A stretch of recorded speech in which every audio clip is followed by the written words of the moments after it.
If you're looking for a neighborhood in Kansas City with historic charm, close access to downtown and the airport, and a strong sense of community, then you're not gonna wanna miss this video. Stay tuned.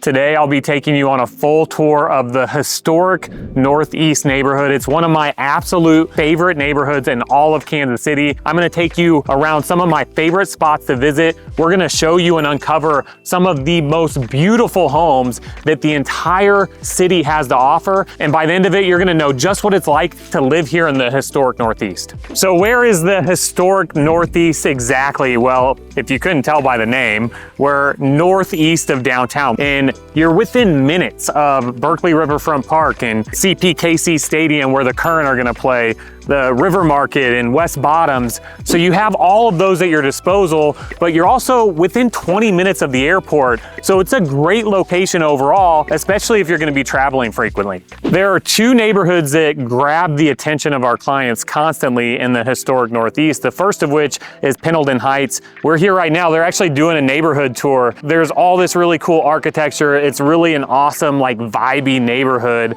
I absolutely love it. And it's the second oldest neighborhood and suburb in all of Kansas City. It was featured by This Old House in 2013 as one of the top neighborhoods for old houses in the entire US. Now, there are really three things that I found that makes Pendleton Heights stand out. Number one is the architecture. You have beautiful Queen Anne and Victorian inspired homes that you won't find anywhere else in the city. There are castles here, like literal castles. There's a Tiffany Castle. It was built in 1909 and it last sold in 2016 for $400,000. It's absolutely insane. Number two is the affordability. Compared to other historic neighborhoods in Kansas City like Brookside and the Plaza, Pendleton Heights is a steal. The median home price here is $300,000, and currently half of the homes that are listed for sale are under $250,000. And number three is the community feel. You have a community garden here where you can have a private plot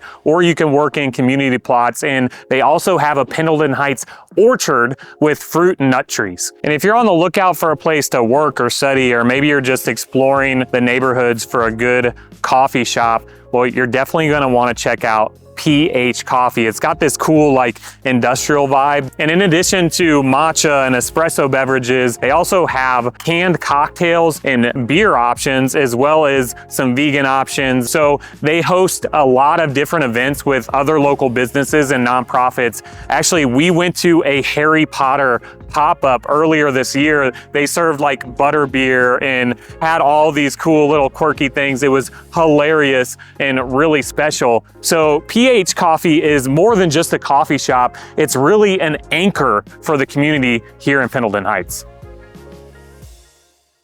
And this is one of the things that I really love about living in Kansas City is you have all of these great historic neighborhoods. I lived in Denver for 10 years and sorry, Denver, but your architecture is really, really boring. Here in Kansas City, we have all of these beautiful historic neighborhoods, and the historic Northeast features some of the most beautiful Queen Anne inspired and Victorian homes in the entire city.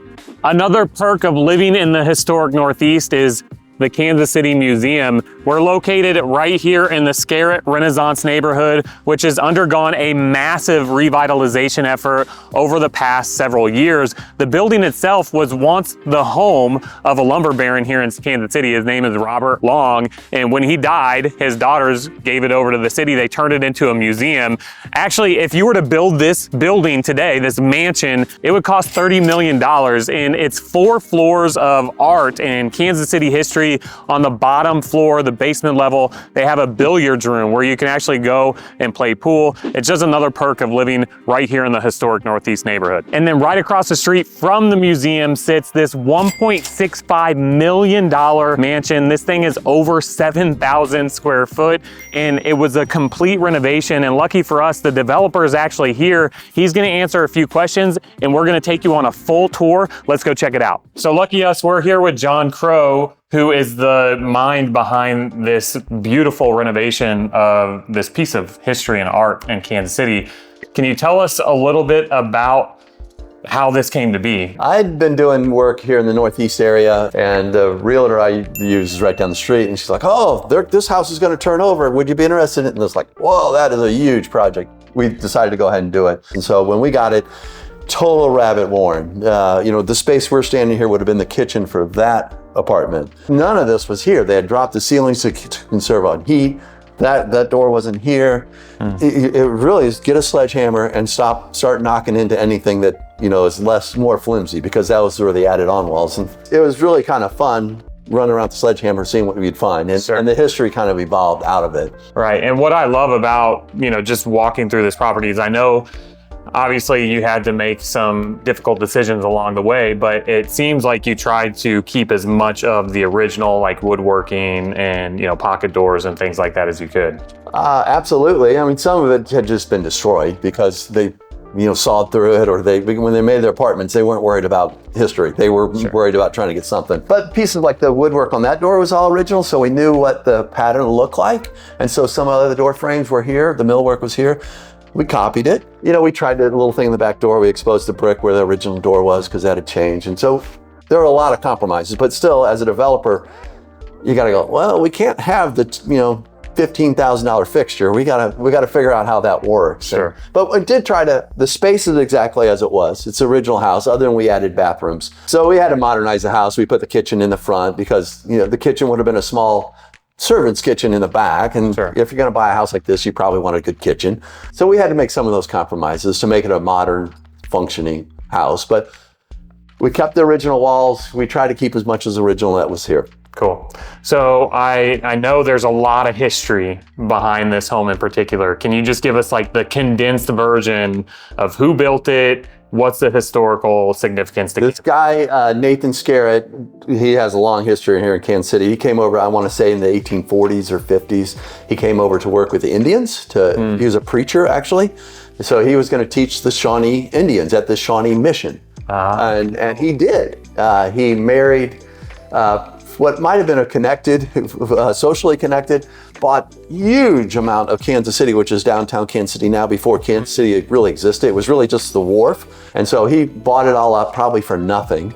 And then as Kansas City turned into boom town, it's like, oh, I'm a really rich preacher now. I mean, the land had a lot of value. So that's where he made his money, in land speculation. And he has a longer history in that, but he built these 3 mansions for 3 of his kids. Cool. Now, if you're interested in this home, shoot us an email at info@movingtokc.net. Another huge perk of living here in the historic Northeast is Kessler Park. This is an amazing park. You have a sledding hill over here, but the real gem of this park is Cliff Drive. It's a 4-mile scenic byway, and it's an old road that's no longer functioning for cars, so it's only for pedestrians and cyclists. And you go down it, at the very bottom you have a lookout point over the East Bottoms. We have phenomenal views of downtown Kansas City from here as well. It's just a great place to get outdoors and enjoy nature right here in the middle of the city. Now, if you're considering a move to Kansas City, we would love to assist you. So shoot us an email at info@movingtokc.net and be sure to download our free relocation guide. Now, what if you're looking for more of that suburb vibe? Because this is definitely more urban style living. Well, if that's the case, you're definitely gonna wanna check out this neighborhood tour right here.